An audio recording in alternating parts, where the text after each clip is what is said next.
बैदा एक ऐसी फिल्म है जो अपने अद्वितीय कथानक और अलौकिक तत्वों के साथ दर्शकों को एक अनोखी यात्रा पर ले जाती है।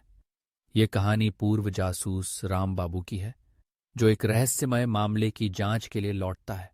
राम बाबू, जो अब एक साधारण जीवन जीने की कोशिश कर रहा है, अचानक एक पुरानी घटना के कारण फिर से जासूसी की दुनिया में खींचा जाता है।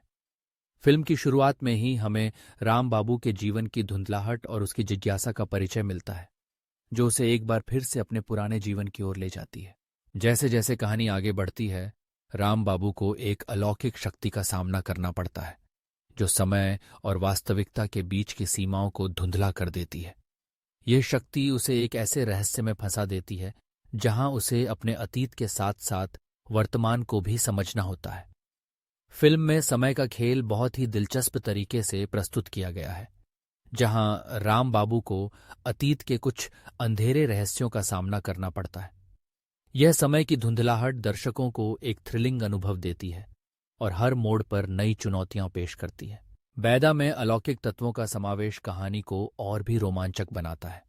फिल्म में कई ऐसे दृश्य हैं जहां राम बाबू को अपने सामने अदृश्य शक्तियों का सामना करना पड़ता है। ये शक्तियां न केवल उसे मानसिक रूप से परेशान करती हैं, बल्कि उसके चारों ओर के वातावरण को भी बदल देती हैं। ऐसे में दर्शकों को यह अनुभव होता है कि वे भी राम बाबू के साथ इस अंधेरे और रहस्यमय दुनिया में यात्रा कर रहे हैं। फिल्म के दृश्यात्मक पहलू भी इस थ्रिलर को और भी आकर्षक बनाते हैं। सिनेमैटोग्राफी और विशेष प्रभावों का उपयोग बहुत ही प्रभावशाली है, जो दर्शकों को एक अलग ही दुनिया में ले जाता है। समीक्षकों ने बैदा को उच्च रेटिंग दी है और इसके कई पहलुओं की सराहना की है। फिल्म के पात्रों का प्रदर्शन विशेष रूप से उल्लेखनीय है। राम बाबू के किरदार को निभाने वाले अभिनेता ने अपने अभिनय से दर्शकों को मंत्रमुग्ध कर दिया है। उनकी आंखों में छिपी भावनाएं और उनके संघर्ष को दर्शाने का तरीका उन्हें एक जीवंत पात्र बनाता है। अन्य सहायक पात्र भी अपने अपने किरदारों में जान डालते हैं, जो कहानी को और भी गहराई देते हैं। फिल्म की गति भी एक महत्वपूर्ण पहलू है।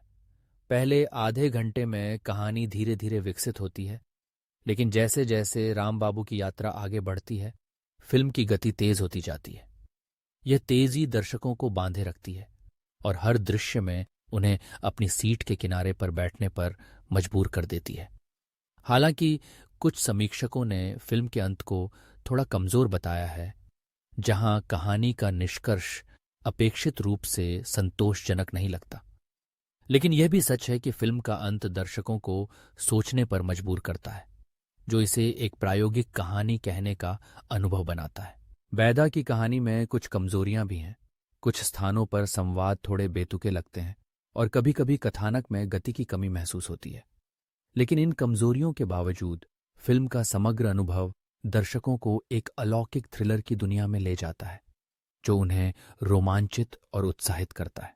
अंत में बैदा एक ऐसी फिल्म है जो अलौकिक थ्रिलर शैली के प्रशंसकों के लिए एक उत्कृष्ट विकल्प है। इसकी जटिल कहानी, प्रभावशाली प्रदर्शन और अद्वितीय दृश्यात्मक पहलू इसे एक यादगार अनुभव बनाते हैं। फिल्म में समय और वास्तविकता की धुंधलाहट दर्शकों को एक अद्भुत यात्रा पर ले जाती है और राम बाबू के संघर्ष के माध्यम से दर्शकों को एक नई दृष्टि प्रदान करती है। बैदा निश्चित रूप से एक ऐसी फिल्म है जो न केवल मनोरंजन करती है, बल्कि दर्शकों को सोचने पर भी मजबूर करती है।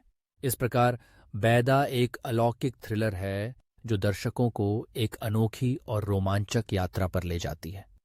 राम बाबू की कहानी समय और वास्तविकता के धुंधलेपन के साथ साथ अलौकिक तत्वों का संघर्ष इसे एक ऐसा अनुभव बनाता है जिसे भूलना मुश्किल है। फिल्म की गति, पात्रों का प्रदर्शन और दृश्यात्मक पहलू इसे एक उत्कृष्ट थ्रिलर बनाते हैं, जो निश्चित रूप से दर्शकों को अपनी ओर खींचता है।